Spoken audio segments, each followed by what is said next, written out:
سوق نخاسة الشباب، طريقة احتجاج جديدة تعبيرا عن إعطاء استثمارات تجارية وتهديم المنتديات الرياضية بسبب آفة الفساد التي تنخر وتستغل المنشآت الشبابية بطرق ملتوية حتى أصبحت فنادق وعمارات.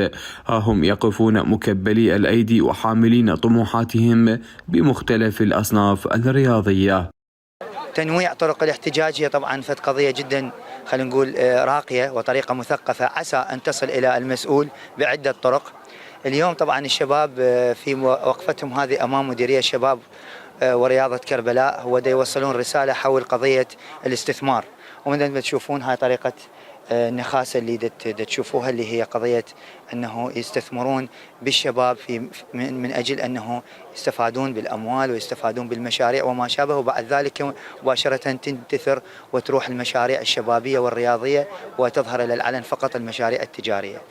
خطوة جديدة للاحتجاج عبر عنها شباب كربلاء على رسالتهم تصل للطبقة السياسية الجديدة، فوزارة الشباب والرياضة هي ليست كرة قدم فقط، بينما هناك شباب عازمون على النجاح دون استشعار مواهبهم بطريقة حضارية.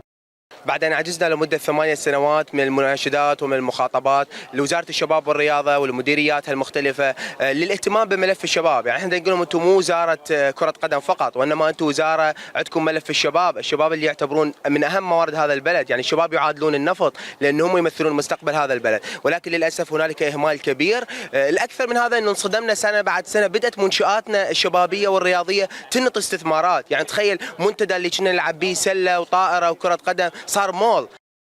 بدأت من كربلاء وستكون في بغداد، هكذا سيكون رد هؤلاء الشباب ما لم تسترجع الاستثمارات التي أعطيت من أراضٍ مخصصة لمنشآت رياضية ليكون الكارت الأصفر بأيادي كربلائية.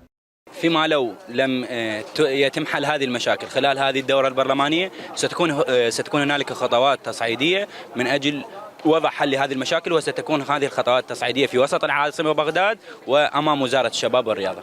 شباب كربلاء وشباب العراق هم ليسوا للبيع، هذه رسالة لكل الطبقة السياسية. سوق النخاسة للشباب، لكل شاب عراقي فقد طموحاته وأحلامه بسبب فساد المسؤولين، هذا ما عبر عنه شباب كربلاء احتجاجا على هذا الفساد. من كربلاء جاسم الهميم، التغيير.